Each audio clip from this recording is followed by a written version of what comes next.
Suspense.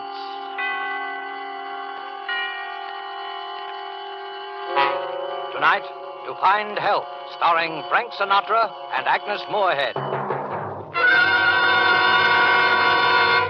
My roomer, Mr. Armstrong, tried to warn me that morning he left on his business trip. I remember we were just finishing breakfast and he was rather in a hurry.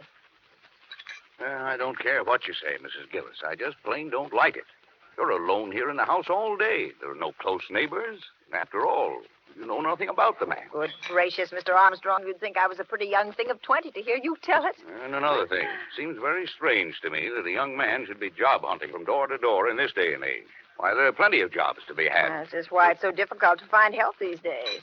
Oh, you're a worrywart, Mr. Armstrong. And now that I've found someone to do my heavy work, I'm not going to let your silly notions change my mind. All the same, though, I'm not leaving the house this morning till I get a look at the guy. I remember I kept worrying about poor Mr. Armstrong missing his train because it was getting to be 9 o'clock. He dried the breakfast dishes for me, and as he talked, he kept looking out of the window towards the long driveway. Hey, Here he comes. Well, I guess I needn't have worried. Mr. Armstrong was smiling, for he'd seen my young man who was coming up the driveway. And I smiled, too. Even I had forgotten what a meek, harmless-looking lad he was. Why, he could hardly be called a man at all, I thought. So that's the critter who's been causing me all this mental anguish. Oh, there. You see, you and your silly ideas. Why, the little guy's not strong enough to keep a regular job, I suppose. Why, I believe Sarah's getting some of your foolish notions, Mr. Armstrong. There now, Sarah. I'm sorry that we made you nervous about him. Why, if you could see the guy. He'll hear you. Oh, good morning. Good morning. I've been expecting you. This is my roomer, Mr. Armstrong. I don't believe you told me your name. I'm Howard Wilton, ma'am. Hello, Howard. I'm glad you come. I know you'll be a great help to Mrs. Gillis. And you'll be company, too. Well, I'm off. Take care of yourself. I don't think you'll have much trouble.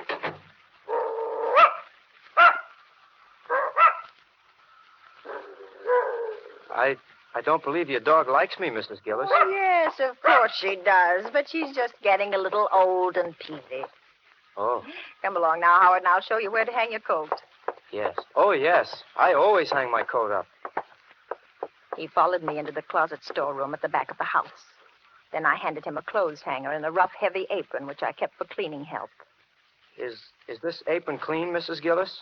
Why, of course it's clean. No one's worn it since it was laundered last. But there are spots on it. See? Spots? Oh, here, let me look at it. Oh, but that's paint. No dirt and dried paint. If you don't mind, I'd rather not wear it. Well, what do you wear then? You didn't bring out the clothes, did you? I'm a neat worker, Mrs. Gillis. You needn't worry about my clothes. No. I turned, and the light hitting his face from the small window made him look so different. I was startled for a moment, and then I thought, why, you're a silly old woman, Mrs. Gillis. And then I smiled. Are you laughing at me, Mrs. Gillis? Oh, why, no. I was laughing at myself. Come along. Let's get started now.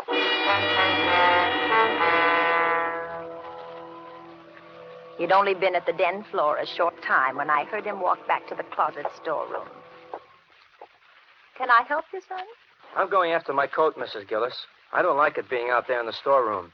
It's a breeding place for moths, you know. Oh, now, son, it takes longer than that for moths to do any damage. Perhaps you won't think it's quite so amusing when I tell you that it's my best and only coat. Oh, I didn't mean to hurt your feelings, Howard. Where would you like to put it? In the kitchen, perhaps? No, the cooking fumes wouldn't be good for it. I'll take it right in the den with me. That is, if you don't mind. Oh, go right ahead, Howard. If you don't mind. Suddenly, I was thankful that there was a phone. He was such a peculiar boy. I wasn't really alarmed. Not then, I wasn't. Still, it was good to know the phone was there. And that old Sarah was still in the breakfast room asleep.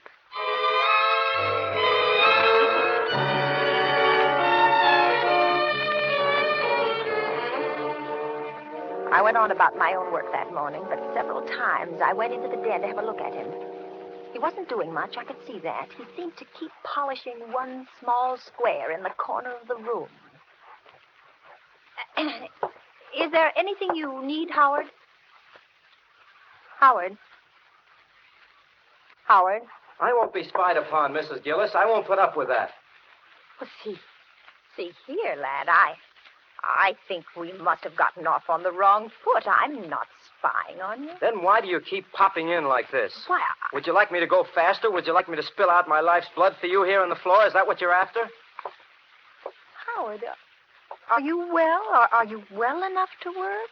Of course I'm well. If only you'd quit bothering and pestering and questioning me. Is that too much to ask? Well, look, Howard, I'm interested in young men. I have 2 boys of my own. They're in the service. You see that Bill on the desk there? He's a Marine. And on the table there, that's Dennis. He's in the infantry. He's overseas. So that's why you hate me. I see it all now. Hate you? Well, whatever gave you that? Yes, you hate me. I could tell it the moment I walked into this house this morning. But Howard... You hate me because I'm young and I'm not in the service like your boys. Why, it never occurred to me. You must know I was grateful when you came looking for work. Grateful? You resented me. The only reason you have me here is to work my life's blood away, to punish me for not being in the service just because your sons are in the service and I'm out. Son, you're ill. Let's put the work away now, and I'll make you a cup of tea. Oh, so you don't want me to do the job, is that it? You're like the Army. There was a job to be done, and they wouldn't let me in. Now you'd like to stop me in the middle of this. I only want you to do whatever will make you feel better. Well, leave me alone, then. Very well. Mrs. Gillis. Yes? I'll tell you why I'm not in the Army, if you insist. I don't insist at all, Howard. If you must know, I'll tell you. They said there was something wrong with my mind. Yes, I just thought maybe you'd like to know, Mrs. Gillis. They said there was something wrong with my mind.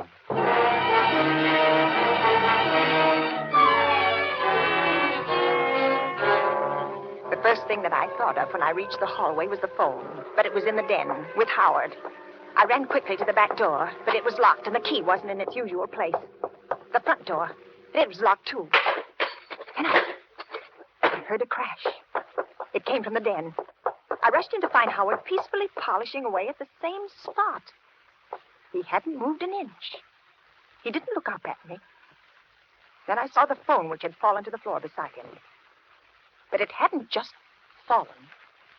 The wires had been torn out of the wall. The phone, Mrs. Gillis, it fell. But the wires... I suppose you think I ruined your phone. The wires? That happened when it fell to the floor. It couldn't have. That happened when it fell to the floor. But it couldn't have. I don't suppose you'll be able to use it anymore, Mrs. Gillis. Not for a while, anyway. No, I don't suppose I will. Sarah! Here, Sarah! Here, Sarah! Mrs. Gillis, Yes? you looking for your dog? Yes, I haven't seen her all morning. She was in the breakfast room. Well, she's not there any longer.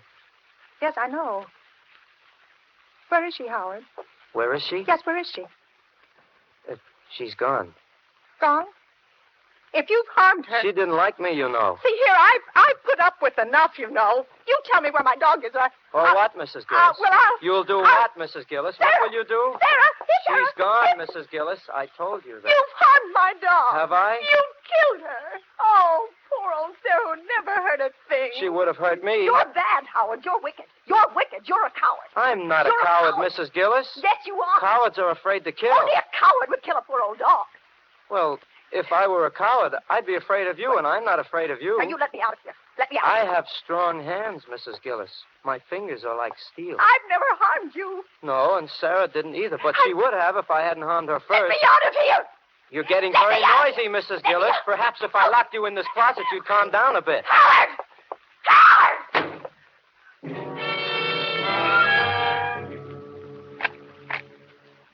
And then I heard the key turn in the lock. For a moment, I had the feeling of unreality. What was this really happening? But I found out soon enough that it wasn't a dream. For the dim light from the little square window picked out a limp, lifeless object in the corner among the dusty mops. I knew without looking further what it was. Poor Sarah. Sarah, who never harmed a soul.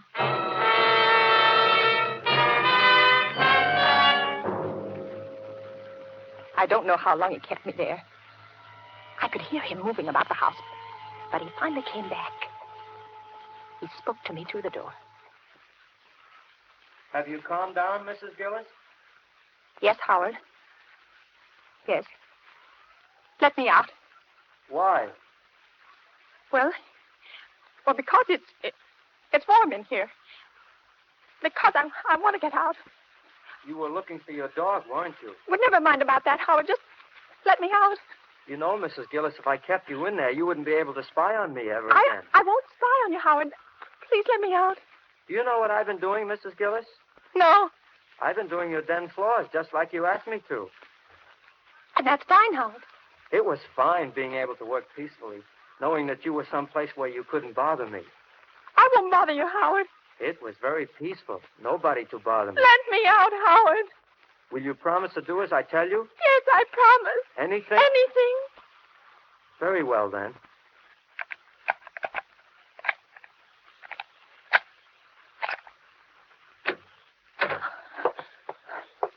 Now, no tricks. No. Feel my hands, Mrs. Gillis. He held them out before him. They were thin, weird-looking hands. Then he turned them over slowly, and he looked down at them. Are they nice hands, Mrs. Gillis? Yes. Yes, they're nice hands. But you haven't felt them. I knew better than to argue, and I forced myself to take hold of one of them. It was icy cold, and the floor wax had made it sticky.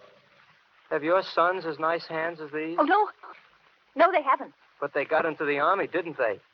I'm just as good as they are, you know. Oh, of course you are, Howard. Wouldn't you like some food, lad? You haven't eaten all day, you know. Some food would be good. Let me fix you some. Mrs. Gillis, you know, a woman I worked for once said my hands were weak. She did? Yeah, but she soon found out, however. Well, here. Here now, lad, I have some nice cold roast in the icebox. I taught her a lesson. And it'll only take me a minute to fix some salad. Are your son's hands strong, Mrs. Gillis? Not as strong as yours, Howard. Well, I'll set the table right away. Mrs. Gillis, feel my hands again. They're like steel, you know.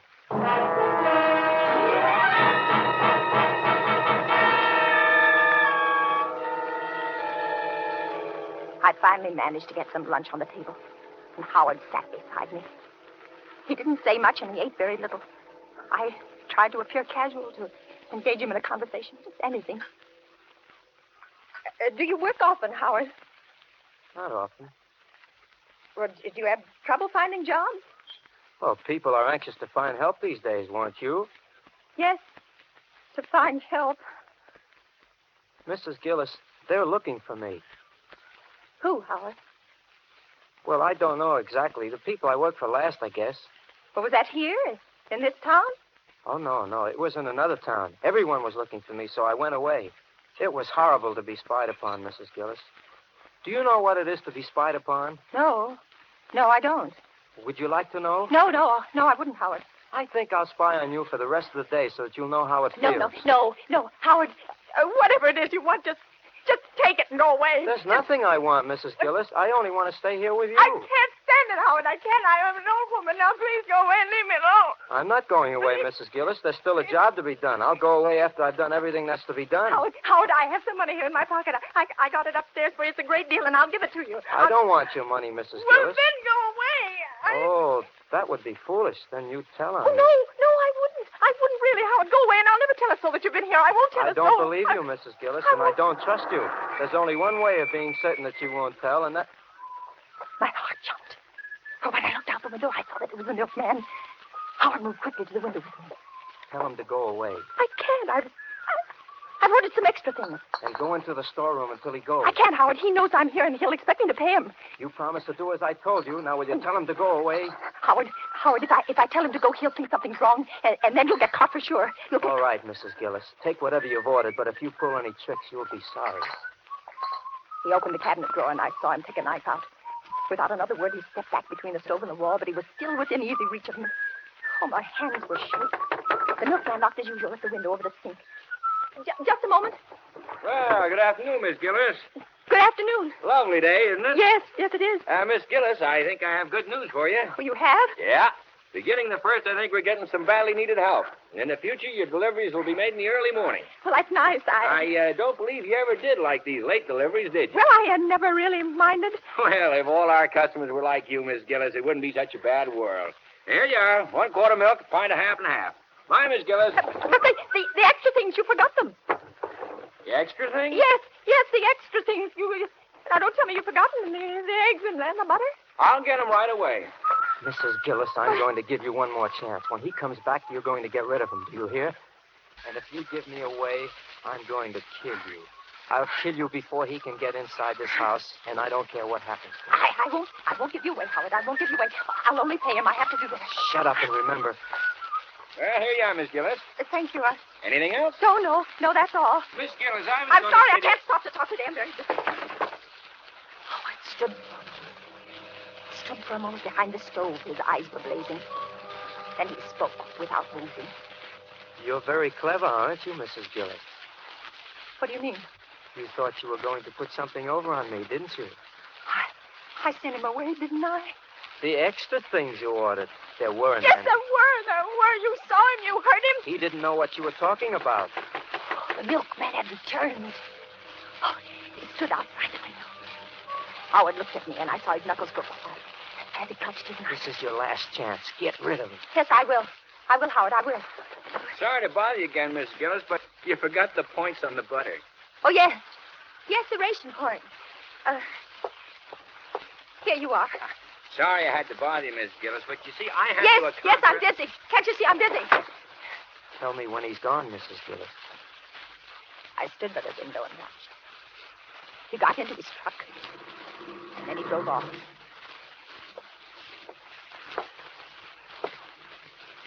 So that was your scheme, was it? So you wanted to give me away. He's gone now, Howard. You thought he'd save you, didn't you? No, I sent him away like you asked me. Do you know what would have happened to me? I sent him away. Do you? They would have taken me away. Howard, leave me alone. I'm going to punish you. No, Howard, I've been punished. No, you haven't. Standing very close now, and I knew he still held a knife. And suddenly, everything was black, and I slipped to the floor.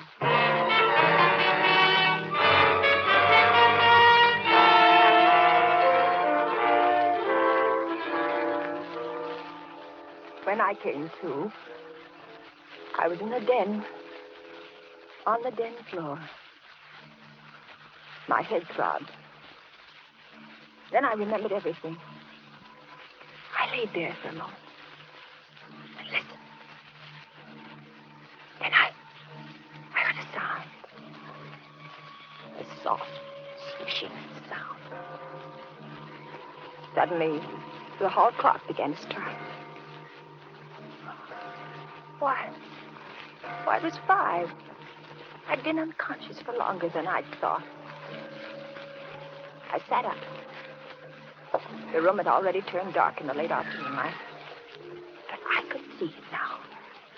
He stood in the middle of the room. He was pushing my heavy floor polisher back and forth. Back, forth, back.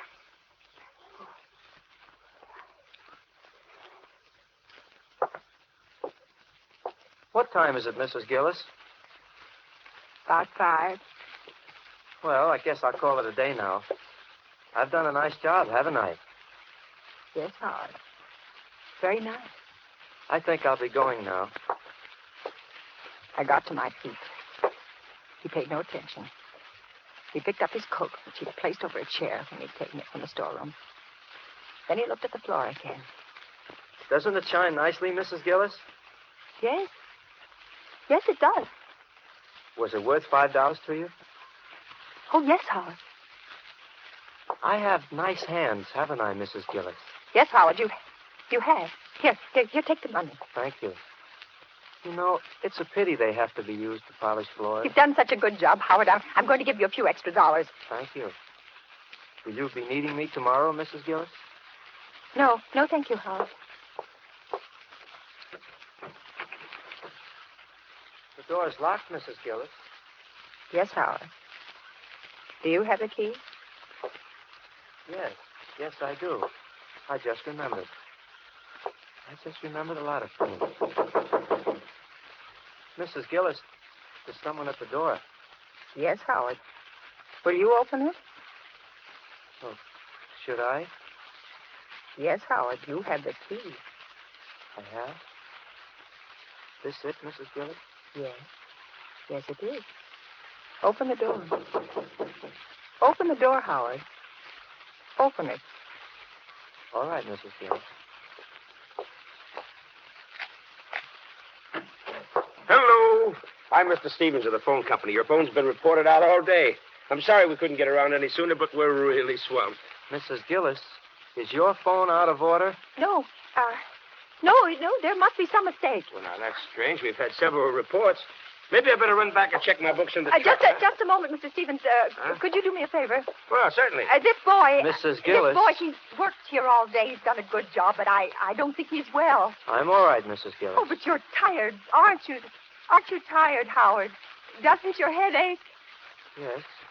Yes, I am tired.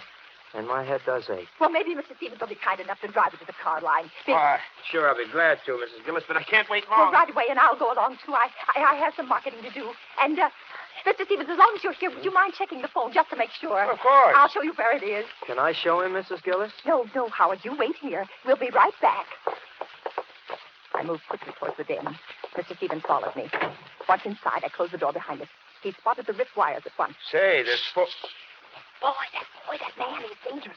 Drive us to the police station as fast as you can. Where is... Howard! Howard! We've got to find him. We can't let him get away. We'll take the truck. Come on.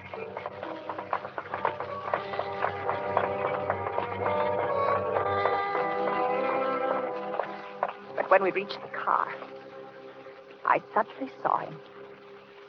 He was sitting in the front seat with his coat folded neatly over his lap. Were you looking for me, Mrs. Gillis?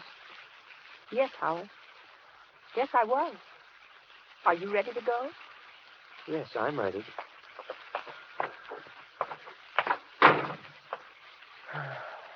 It's very kind of you to do this for me. I'm very tired. I can't seem to remember things. Well, don't try to, Howard. Well, we all ready? All ready, Mr. Stevens. All ready, Mr. Stevens.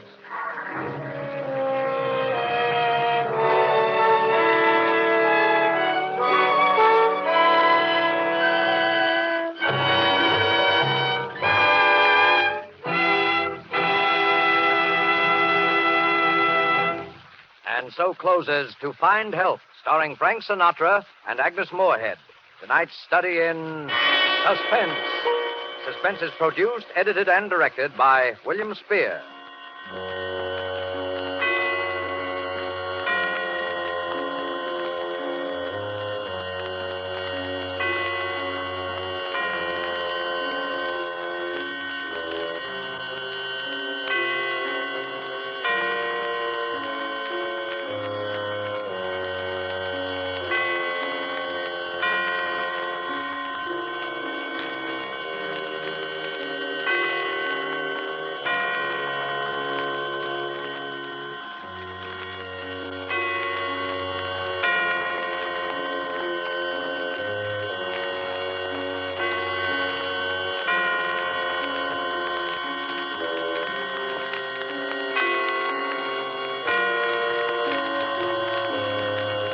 This is the Armed Forces Radio Service.